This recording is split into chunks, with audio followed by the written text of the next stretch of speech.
Longtime fans of the channel are probably a little confused about what's going on right now. Not only is a video being uploaded outside of my regular time slot, but it's also very clearly not something that's part of my Nickelodeon or Cartoon Network video game history series. Well, buckle up, because today is the pilot episode of a brand new series. Earlier in the year, one of the members of the PR team for Axe Cop got in touch with me and offered up a code for the recently released game. It's a game based on an animated show, so it seemed like a pretty good fit for the channel. However, the rigid structure of my series meant a game like Axe Cop would never be covered because it's not part of a larger series. Initially, I thought I'd just make a special one-off episode, but all of a sudden the creative part of my brain started turning, and before I knew it, I'd brainstormed a brand new series. Cartoons Cross Video Games is a new series where I'll be able to cover cartoon games that are not part of a gigantic series like Cartoon Network or Nickelodeon. For example, I'll be able to cover Pet Alien, which is something that has been requested quite frequently from fans. However, there's a bit of a twist. I know some of my older fans miss the days when I would review TV shows, so I thought I'd use this series to sort of rectify that too. Essentially, the format for Cartoons Cross Video Games will see me reviewing an animated series, as well as the video game or games it inspired. These episodes will take a lot longer to produce, so episodes will likely be infrequent. I'm aiming for roughly one a month, but no promises there.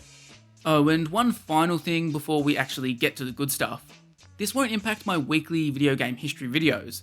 This will be a nice little midweek supplement to the regular videos you know and love. Axe Cop has had a pretty unique journey. It started life as a webcomic from Ethan Nicole and his 5-year-old brother Malachi. No, you didn't mishear that. The bulk of the story ideas for Axe Cop came directly from Malachi, with older brother Ethan tweaking them and turning them into comics. The premise for Axe Cop is pretty simple. Axe Cop is a badass cop who uses an axe to fight bad guys. Because the stories are coming from a literal child, naturally it's all very simplistic. Axe Cop really hates bad guys and takes on a quirky rogues gallery, often joined by an equally quirky group of sidekicks. Initially posting the finished product to Facebook in late 2009, an official website was quickly put together as the popularity grew rapidly. It grew so much that they were picked up by Dark Horse Comics for a limited online and print run. Not bad for a 5-year-old. A 3-issue miniseries was released in 2011, and volumes would continually be released until 2014, ending at 6 in total. At the same time Axe Cop was taking off, Fox had decided it wanted to compete directly with Adult Swim, announcing a new adult animation block in the beginning of 2013. Named Animation Domination High Def, or ADHD, it was a 90-minute block on Saturday nights airing from 11pm to 12:30am. This wouldn't last too long though, because just 3 minutes into its life, the block was shortened to an hour. Overseeing this new initiative was Nick Wiedenfeld, a former producer at Adult Swim who had helped launch shows such as Robot Chicken. Not a bad guy to have at the helm. The popularity of Axe Cop and the birth of Animation Domination High Def was the perfect storm for the Nicole brothers. TV came knocking, and allegedly the ball really began rolling for an Axe Cop show when Nick Offerman had a meeting with Wiedenfeld. Offerman apparently stated that if there was ever an Axe Cop show, he wanted to be a part of it. Wiedenfeld quickly took the idea to Phil Lord and Chris Miller, who you probably know from such hits as Into the Spider-Verse and the most troubled production of a Star Wars film ever. Lord and Miller were fans of the comic and thought a show was a great idea, but they were tied up with 21 Jump Street. Wanting to keep the idea alive, they recommended Judah Miller for the project. Miller's first big break in the entertainment industry was writing for Clone High with Lord and Miller. Since then, he'd moved on to producing and writing a bunch of episodes for King of the Hill and American Dad, even landing a couple of Emmy nominations. The initial order for the Axe Cop show was only 6 episodes, but a few weeks after premiering on July 21, 2013, which was the same night the ADHD block debuted, they doubled the order to bring it to 12 episodes. Despite being a niche show, it attracted a pretty insane voice cast. Offerman played the titular Axe Cop, and he was joined by voice talent like Patton Oswalt, My favorite part is the fireworks! Tyler the Creator, Live board! Sam Elliott, I'm your real dad that you don't know about. Giancarlo Esposito, Really?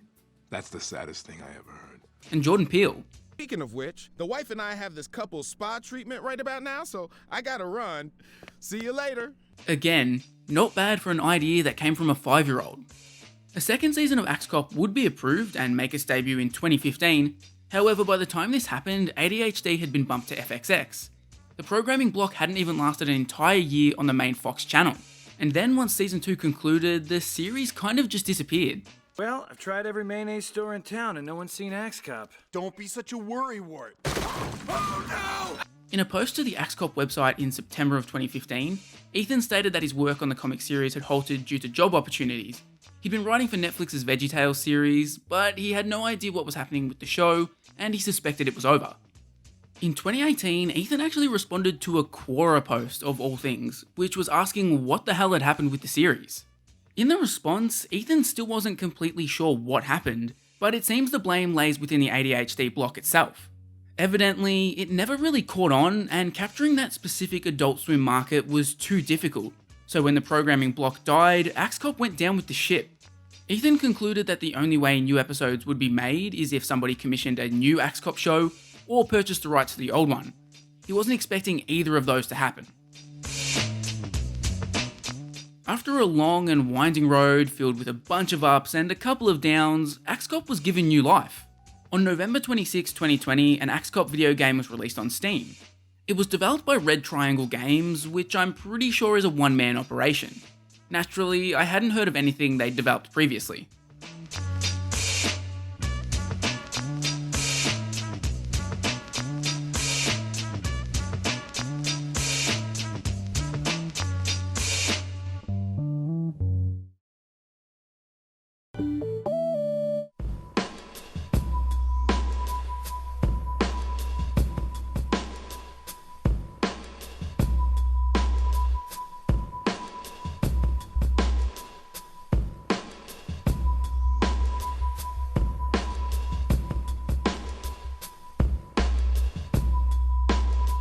Axe Cop is a retro-inspired RPG taking you back to the days of the SNES and NES.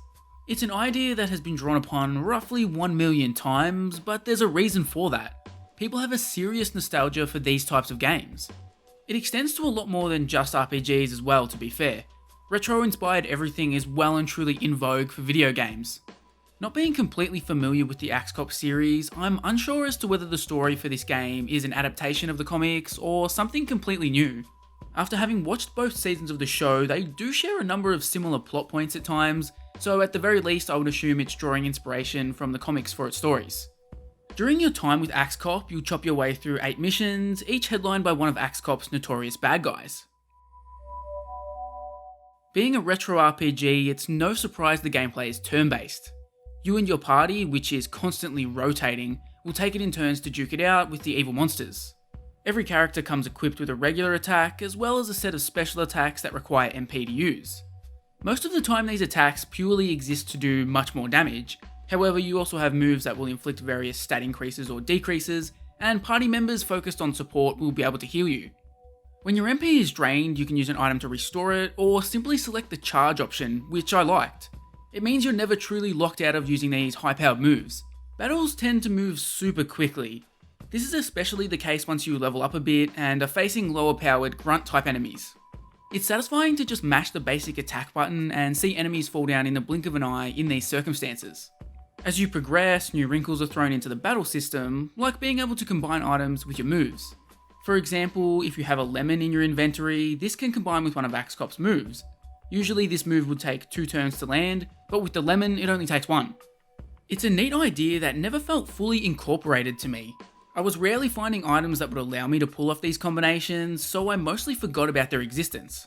It also would have been nice to be able to see your enemy's health bars. One might assume that this was just an oversight on the battle screen, but this seems to be a deliberate choice as one of your party members literally has an MP move that reveals an enemy's health. Using this move is a complete waste though.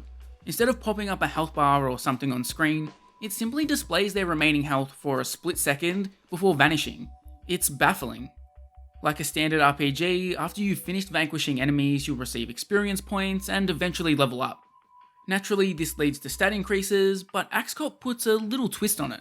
Every time you level up, you're able to select a specific stat to give an extra buff to. This is really neat as it allows you to really adapt your party to your own playstyle. If you're not satisfied with one party member's MP stores, you can simply focus on that stat specifically to bring it better in line with your vision. You'll also be gaining new moves and abilities as you level up too. Unfortunately, I did find that most of my party felt extremely weak except for Axe Cop. Party members kept blowing in and out due to story reasons, so it was constantly feeling like Axe Cop was super powerful, while everyone else was just there to watch. In this game, the battles are actually only half the battle. You'll be spending a significant amount of your time running around in the overworld. While running around these worlds, each character has different strengths that can be employed. Axe Cop can chop down objects in his way, Flute Cop can play music to activate statues, Ralph Wrinkles can dig for hidden items. Everybody you add to your party will have something valuable to add. With an abundance of abilities, it's no surprise that puzzle solving is an important part of Axe Cop. Generally, I found that these puzzles weren't too bad. They're not the most creative I've ever seen, but they aren't puzzles that are going to make you rip your hair out and want to quit playing. What will frustrate you is the abundance of enemies wandering around said overworld. It's a strange one. In the opening level, enemies don't respawn. It seems there's a set number of enemies in the level, and once they're dead, you don't have to worry about them anymore. I was really digging this because old school RPGs tend to be a slog in this department. So I was a little shocked when I proceeded to the second mission and enemies were constantly respawning. This is annoying just generally, but this level involves a fair bit of backtracking and it makes the experience insanely tedious. There's just so many damn enemies in the overworld. The game does this thing where it'll show basically every enemy you battle on screen. You'll see 3 bad guys clustered together, and rather than be 3 individual battles, it's 1 battle against 3 enemies. My issue is that having all of these enemies on screen in the overworld makes avoiding battles when you're just trying to backtrack or puzzle solve ridiculously annoying. This ends up contributing to my next negative for the game. Missions are so bloody long. The opening mission is played out with a fast pace. The enemies don't respawn, you solve some puzzles, but don't have to do any insane backtracking or maze-like exploration, and then you top it off with a boss battle. The following missions are a complete 180. I spent like 2 hours trudging around for the second mission, trying to figure out the puzzles and dodge my 8 millionth battle with a fucking snowman and a tree. The devs are really big fans of giving levels a labyrinth feel. The third mission has you running up and down like 8 different levels of a lab facility, forcing you to crisscross all over the place to unlock access to where you ultimately need to go. Maybe this style would have worked for me if enemies didn't respawn, but in its current form, wandering around a huge level trying to figure out what specific sequence of events you need to pull off is a pain when you're constantly accosted by bad guys. I should add that enemy variety is pretty much non-existent. You generally just face the same 3 enemies over and over again per mission. I really hope all of you can see how this would be tedious.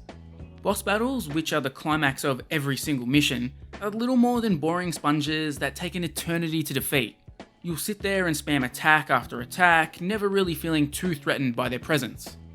This is the pitfall of having a constant party of 3 or 4 people. If you adequately prepare for each mission by stocking up on items, you're never going to be in danger of losing, as you always have a bunch of party members around to revive anybody that dies.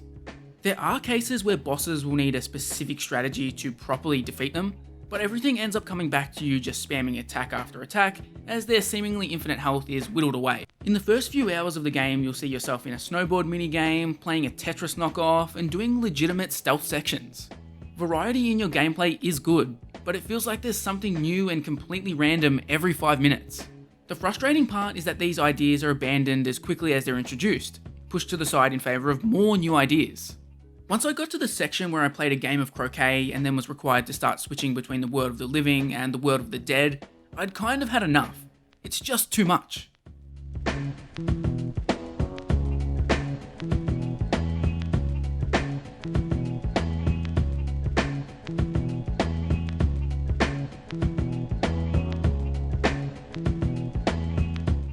One of the most crucial areas of making a retro-inspired game is improving on the problem areas that existed back when those games were once new. A great example of this is Adventure Time Hey Ice King. It's heavily inspired by the first 2 Legend of Zelda games and does so many things to tweak and improve the formula. Axe Cop makes some strides here. I mentioned the pace of the battles already, and things like your movement speed in the overworld are big quality of life improvements. It quickly falls into many of the annoying tropes that were rife throughout the games that have inspired it though. Having the game stop you in its tracks and tell you to grind for 20 pieces of wood is completely asinine. My biggest gripe is that you can't save wherever you want. You're forced to save at these terminals and it massively hurts the gameplay experience. You can often go quite a while in between them, so if you're done with your play session but haven't found a save point, you're stuck playing against your will until you find one. In 2021, there's no excuse not to let you save basically anywhere, especially when it comes to a long RPG. It's a very frustrating stylistic choice. Presentation-wise, Axe Cop is really good for the most part. I'm not really a fan of the dialogue, which gives off a very lol, epic win XD vibe. It's interesting because the writing is very similar to the writing of the show, but the delivery from the voice actors in the show makes it work. When it's just written down on paper, it doesn't work for me. Visually, the game is gorgeous. It perfectly captures the style of this era of RPG and improves upon it. The overall art style and colour palette gave me massive Pokemon TCG on the Game Boy Color vibes, which certainly isn't a bad thing. The soundtrack is incredible too.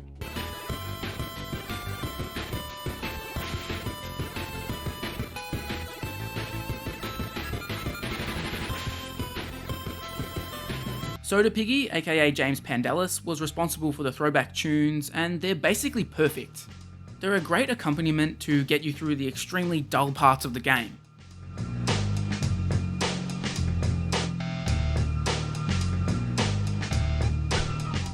Unfortunately, I didn't have the stomach to finish Axe Cop. It was just grinding me down and frustrating me, and seeing that it's approximately 20 hours long, I couldn't justify putting that kind of time into it. The gameplay loop isn't compelling enough, nor was the story interesting enough or the writing funny enough to keep me going. I had no incentive to see it through to the end other than completing it just for completion's sake. In the end, I had to give Axe Cop the chop.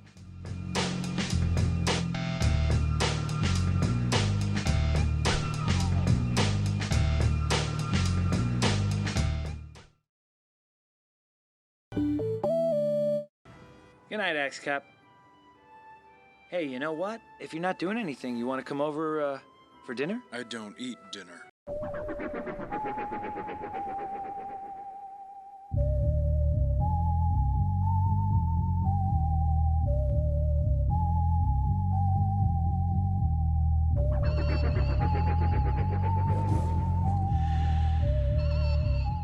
One of the most frustrating things about the Axe Cop show is how inaccessible it is for those outside of the US, at least in legal ways. In America, it's available in its entirety on Hulu, but that doesn't exist for most places around the world. It is available on US digital stores like Apple TV, Amazon, and Microsoft, but I'm not 100% sure you can purchase this outside of the US without a VPN or something like that. Thankfully, the entire series is available on YouTube if you look hard enough for it. God bless all of those modern day heroes who upload forgotten shows like this to websites like YouTube or Dailymotion. Let's all give them a round of applause.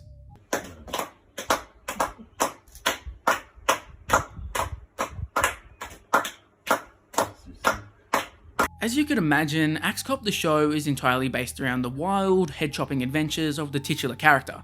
Consisting of 22 11-minute episodes in total, you'll be immediately caught up on the Axe Cop lore during the short intro played before each episode. One day Axe Cop found an axe and decided to become Axe Cop. He then recruited Flute Cop, and that's about it. This intro is also narrated by Malachi, which I think is actually really neat. Outside of that bit of backstory, narrative isn't all that present here. There are occasional dips into exploring the past of Axe Cop, but those are mostly played for laughs. I think the best example of this is the Taxi Cop episode, which legitimately dives deep into the history of Axe Cop and Flute Cop, and they even create an alternate intro for this episode, which caught me completely off guard, and I really got a kick out of it. The episode is basically an origin story, which is retconned so it shows how much emphasis is placed on this sort of thing, but it's really well done considering origin stories have been beaten to death. Alongside Axe Cop and Flute Cop, who are the two main focuses of the show, there's also a ridiculously large support cast.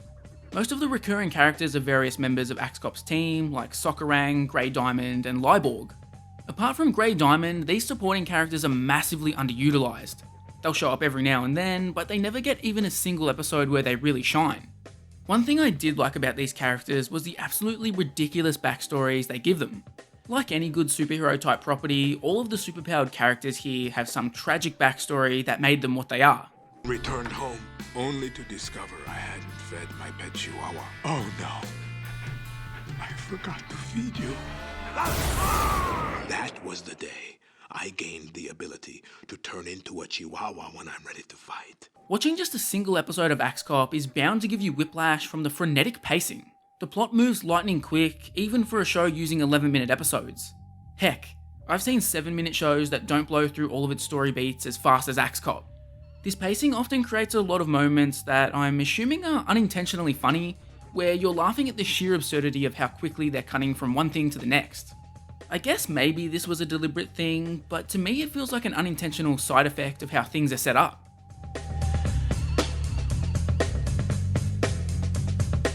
While laughs do come from this, the pace at which everything progresses is probably my one major overall negative for the show. Episodes are pretty formulaic, which isn't where my issue lies. Basically, every episode sees a brand new threat popping up on AXCOP's radar, AXCOP rushes in to try and save the day, some sort of unforeseen twist puts AXCOP on the ropes for roughly 2 seconds before he manufactures a solution out of nowhere. Basically, every episode of AXCOP is resolved by AXCOP almost literally pulling a solution out of his ass. At first, it's kind of quirky seeing this OP superhero character just having an immediate answer for every challenge, but it quickly becomes old, bland, and predictable, which removes all of the humour. There are only so many times you can see AXCOP say some variation of, "Haha, you thought you had me beat, but actually you're dead now because my superpower is being able to conjure a Deus Ex Machina whenever I need it." The most egregious of these is probably the Season 2 episode President Cop, where AXCOP gets a taste of his own medicine and gets his head cut off. This seemed kind of interesting because it appeared that AXCOP was, dead. I was keen to see how they'd resolve this episode. But instead of a cool workaround, they just have AXCOP show up again, announcing that getting his head cut off isn't an issue for him because his head automatically reattaches itself to his body. Even though the pacing seems a deliberate choice, there are also times where it feels like the writers are being hurt by the time limit.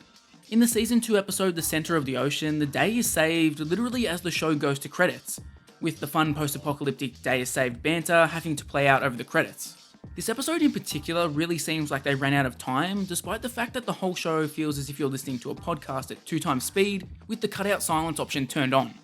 As you've probably gathered, AXCOP, despite being a very action-oriented show, is primarily about comedy and humour. What might surprise you is that AXCOP himself is actually the least funny character in the show. It's very rare that AXCOP is the one hitting you with a punchline that makes you laugh. Instead, he's usually the setup guy. AXCOP's over-the-top OP nature is simultaneously both dull and absurd, which mixes pretty well to allow other characters to come in with some zingers. For me, Flute Cop is undisputedly the best character in the show. He's just so well written and where the majority of the humour comes from. While everybody else pretty much goes along with the absurdity of this show's world, including Flute Cop to be honest, he often slipped into the only sane man trope. AXCOP? What are you doing here? It's the middle of the night. I want to take you and Anita up on that dinner. Now? Okay. I think we still have some buttered noodles left in the fridge. Why don't you come on in? No, I'll take it to go. I've got to get this dinosaur horn back to the dinosaur horn store in 15 minutes. Oh, you want to go? All right. Well, we have a Tupperware. I'll just put it in a Tupperware thing then. Anita, where's the Tupperware? The moments where he's pointing out that everything happening is batshit insane are some of my favourite moments in the show. He just becomes so perplexed that nobody else is questioning anything. There's also a running gag where Flute Cop is constantly transformed into different species, generally as a direct result of something AXCOP has done. Flute Cop being so perplexed by this and becoming increasingly more annoyed is so funny, especially as he's the only character who actually has a family, so he's constantly having to explain to his wife why he's now an avocado. I haven't read the original comics that the show is based on, but to me it feels like they really captured the essence of AXCOP based on what I know about the series. The ideas definitely seem like they came from a 5-year-old's brain with how nonsensical they can be, and even the dialogue feels like it was written by a 5-year-old. There's this really interesting thing going on where it seems like they're writing AXCOP exactly how a literal child would write him. AXCOP is the epitome of what a young child would find cool. On the flip side, it feels like the writers have mostly written the supporting characters to react to the wild and outlandish things that come out of AXCOP's mouth, particularly Flute Cop, as I mentioned. It's almost like the whole show is Ethan using the non-AXCOP characters as a surrogate, reacting to the crazy kid things his 5-year-old brother would come up with. The problem with having a character designed to emulate as if they were written by a child is the dialogue can be very hit and miss. Some of the things that come out of AXCOP's mouth at times are super cringeworthy. In fact, if you were to just read the dialogue written down on paper, I think most people would find the overwhelming majority of it cringeworthy. This is the biggest issue with translating this franchise to a game, in my opinion. The thing that saves the show from being a massive cringe fest is Nick Offerman's vocal performance. Hey, AXCOP, what are your thoughts on mayonnaise? I tried it once, but didn't like it, so I spit it in a bad guy's face and he died. I'm not sure anybody else could have succeeded as much in this specific role. His unique voice, delivery, and tone combined to turn Axe Cop into a character worth watching. And just generally, I found that the voice cast is superb all round. A lesser voice cast couldn't make lines like this work. Where do you think you're going, Bad Santa? To heaven, Heaven? Why? to kill God and become Jesus. One area of the humour that I definitely don't like is how scatological it can get. This definitely is a result of the whole 5-year-old thing, and it's something that affects both the game and the show. Sorry, I just don't find turds all that funny. Also, not to bring the mood down too much, but it's impossible in the year 2021 to not bring up issues surrounding a show celebrating cops. The regular police force are actually portrayed as super incompetent here, which is not really something I was expecting to see. However, it is super weird to see Axe Cop going around being so trigger happy, especially because there are multiple moments where he kills completely innocent people. It feels like there are times where the writers are self-aware about police overexerting their force, particularly in the final episode of Season 1. What? You ain't shot nobody today? Son, you are a disappointment. Some head-chopping maniac has been getting to the bad guys before I can shoot them. Visually, Axe Cop certainly isn't setting the world on fire or anything. The animation is pretty basic, especially early on, and feels very much of the typical quality you see from a lot of these adult-focused late-night shows. I do really dig the art style though, which is a solid foundation to have. Early on it does feel cheap, almost dipping into Newgrounds Flash animation territory, but like any good animated show will do, that improves greatly over time. I first noticed a serious jump in quality around episode 7 of the first season, and then when you move over to season 2, there's a serious leap in quality. It's never anything incredible, but it gets to the point where the big fight scenes look a whole lot better. I could have really done without every female character being ridiculously sexualized though. I don't think there was a single adult female character in this show that wasn't overly sexualized with the biggest boobs and asses you've ever seen. Somebody needed to send these animators away for a timeout in horny jail. One of the most interesting things I dug up when researching Axe Cop for this review was that the entire ADHD animation block was produced by a single animation studio. Seriously, every single piece of animation during the 90-minute block apparently came from Friend Night Studios in LA. This includes the bumpers. That honestly seems like an insane amount of work for one studio, and strangely, outside of mentions on Wikipedia, I really can't find any info about the studio. Their only online presence is from the interior design company that put together their headquarters. What I'm gathering is that, much like Axe Cop itself, Friend Night Studios were another casualty of Fox cancelling the ADHD block. Nick Wiedenfeld did announce the launch of a new animation studio last year called Work Friends, which based on the name seems like it might be some sort of spiritual successor.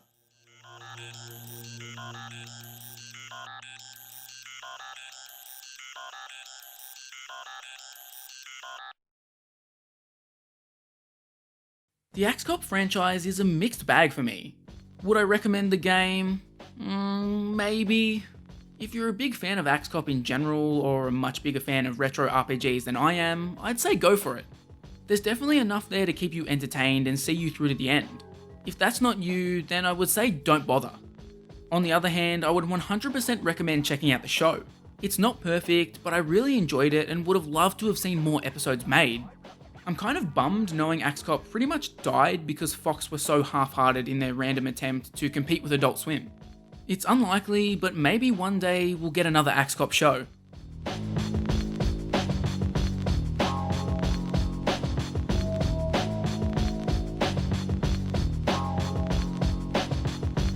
For those of you who have made it this far into the video, I'd love to know your thoughts on this format and whether you'd like to see it continue.